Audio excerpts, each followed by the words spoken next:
welcome to Feminine Founder. I'm Caroline Pennington, your host. Today I have Kelsey Boyer joining me. Kelsey is the founder of Women's Leadership Accelerator. Hello. So excited to be here. So excited to have you. So, just to get started, tell us more about yourself. You went from being a corporate senior account executive to running a startup as a founder, and now you are the CEO and founder of owning your own business. So, tell us about that journey. Yeah, absolutely. So, after coming from close to a decade in the hospitality industry, I thought being in the startup world would make the most sense and suit me well. So, I started there in the account executive position, and then I was still figuring things out and what was best for me. So I tried corporate for a couple years, realized very soon that my intuition was correct and startup is the place for me. And so I was offered a really unique opportunity to join a two-person company as the third employee and partner to help build it from the ground up. And this was really amazing. But I noticed that as we grew and as I met with more clients and brought more clients on, I was usually the only woman at the table.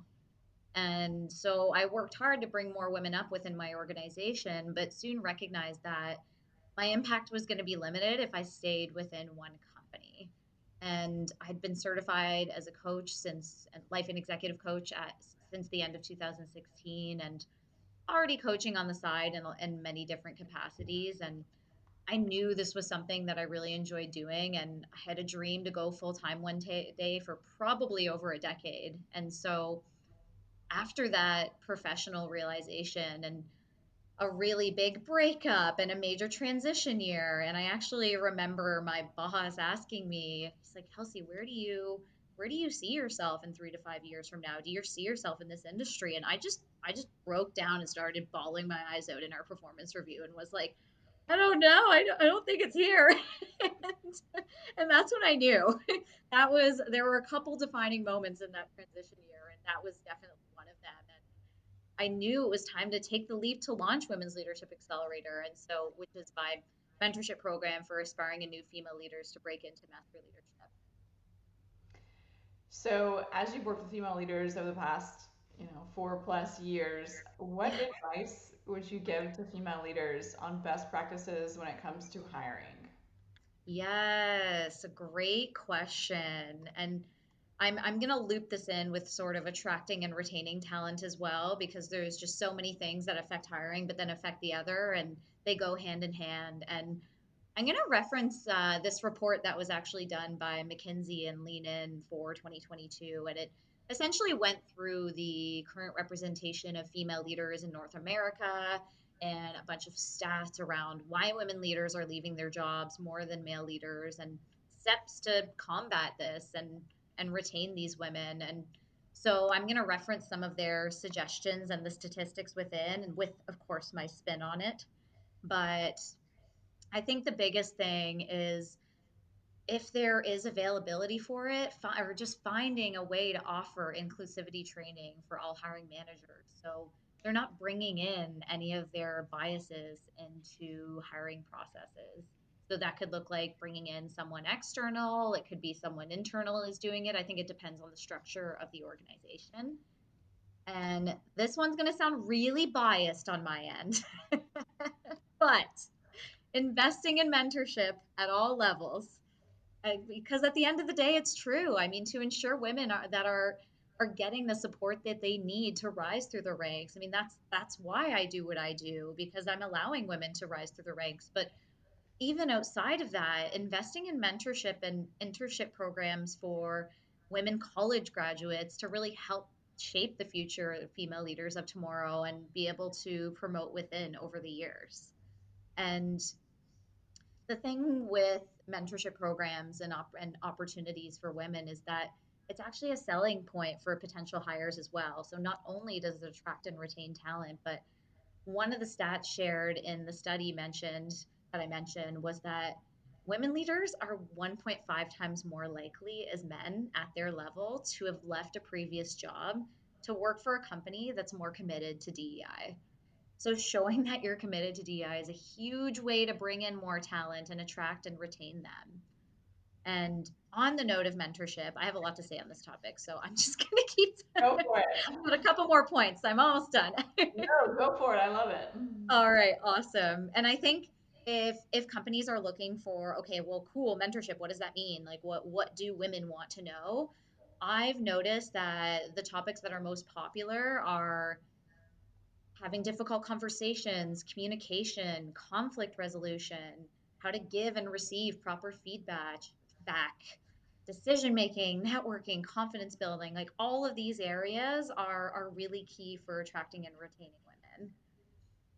And another thing that they mentioned, I think it was Citibank in either 2021 or 22, they launched a diversity sourcing team in the US to really identify diverse talent and which would include women in mid to senior level roles. So I think that's a really great idea. I know not all organizations have the capacity to have a diversity sourcing team, but the concept of it I think could be applied anywhere.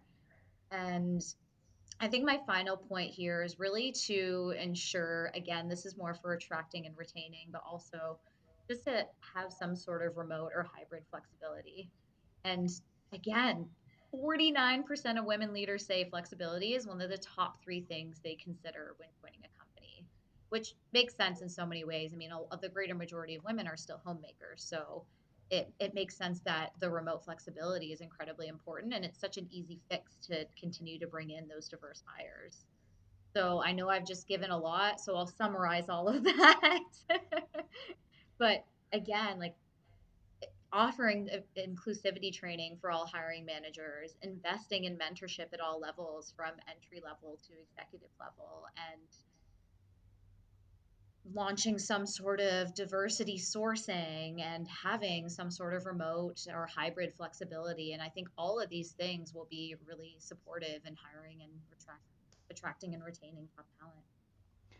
All of those things you just mentioned, the DEI training, the inclusivity training, the investing in mentorship at all levels, I mean, that is just a hook, a huge selling point when you're out there trying to recruit, top talent, especially if you're looking for, female leaders to come into your company. Um, it's an opportunity, it's a selling point. I mean, I know myself, I would be definitely interested in that, attracted to that. I think it's always a highlight with companies we partner with. When they do have females in leadership, it's just another selling point as a recruiter. And so that's Yeah, so huge. yeah, yeah, absolutely. So, what advice would you give to a female leader that's maybe just stepped into a management role or going into a new company as a director or as a VP? Kind of what advice would you give to them from that standpoint? Love this question. There's so many things I could say here, but the biggest thing I hear from female leaders and my clients is that they are so afraid to fail or make mistakes because of the fear that they'll lose out on this new opportunity that they've worked so hard to get. And first of all, it's just not true. That you were chosen for this role for a reason. You've already proven yourself as a leader, so give yourself that grace and compassion as you make mistakes, learn and grow, and remind yourself that your mistakes don't define your worth.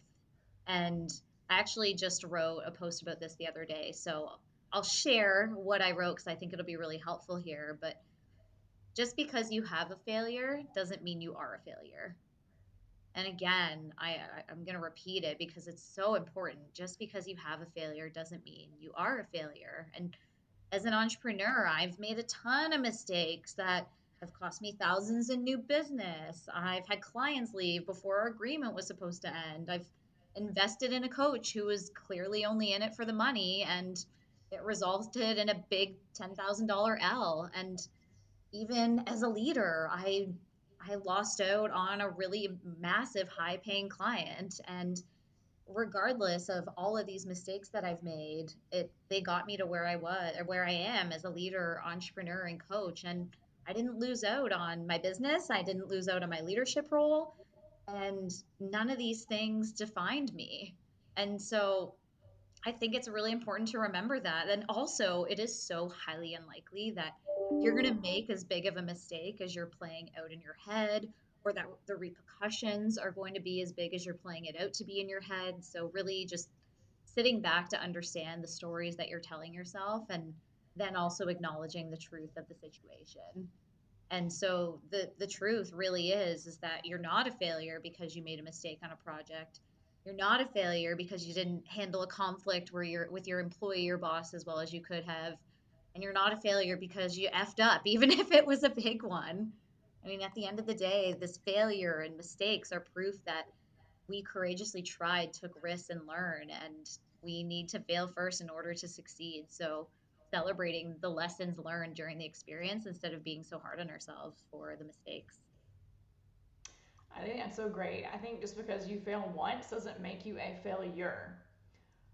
And so I guess that leads me to my next question about, as women in business, we tell ourselves, maybe we're not good enough for this, maybe we're not qualified enough for this, and that Oh, all yeah. goes back to imposter syndrome.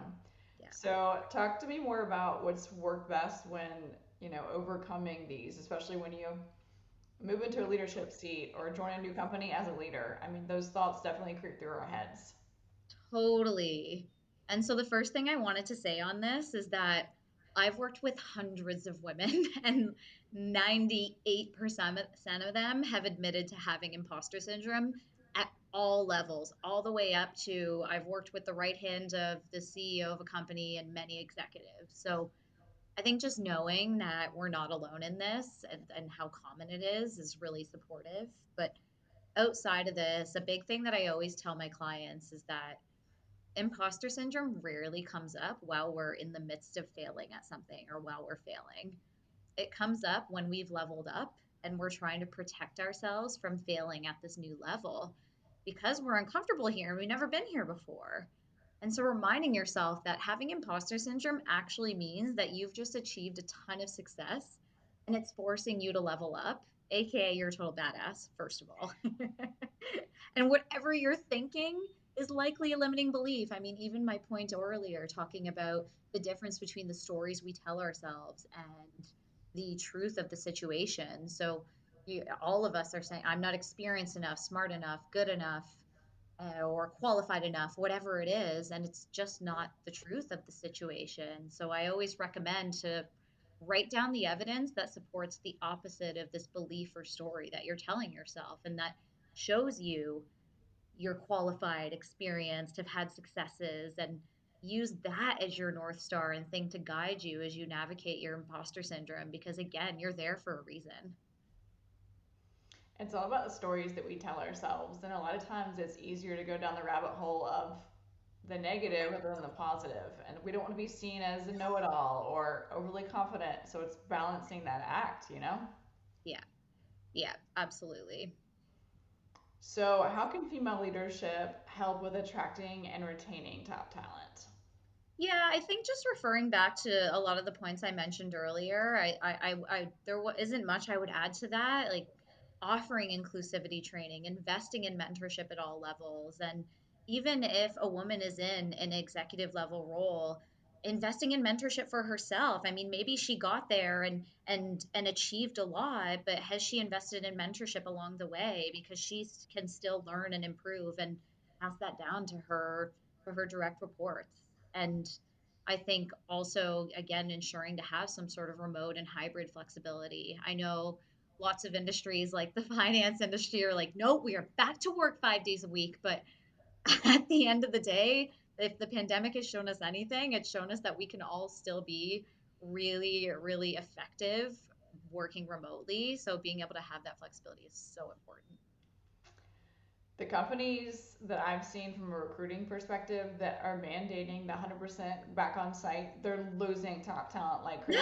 And a lot of them are women because, women have a lot of household responsibilities or kids Yep. or whatnot, fill in the blank. And they're losing out on retaining those top professionals. Yeah. Yeah, exactly. And the stats are in. I mean, the numbers don't lie. I mean, if a company really wants to prioritize in having diverse hires on their team and investing in women, then they need to change their policies. Absolutely. So as we wrap up, how can our listeners find you? I understand you have a upcoming cohort coming up, and so tell us all the things. Yes. So our listeners can find me on LinkedIn. My name is Kelsey Boyer. It has she/her beside my name, so you should be able to find me there. My website is wla.coach. And yes, my next cohort of Women's Leadership Accelerator starts the week of May 15th. I do have a couple spots left. They are filling up pretty quick, but still got a couple spots left. So super exciting. Well, thanks again. It was wonderful sitting down and chatting with you, and you guys go check her out on LinkedIn and on her website. Thanks. Awesome. Thanks so much for having me.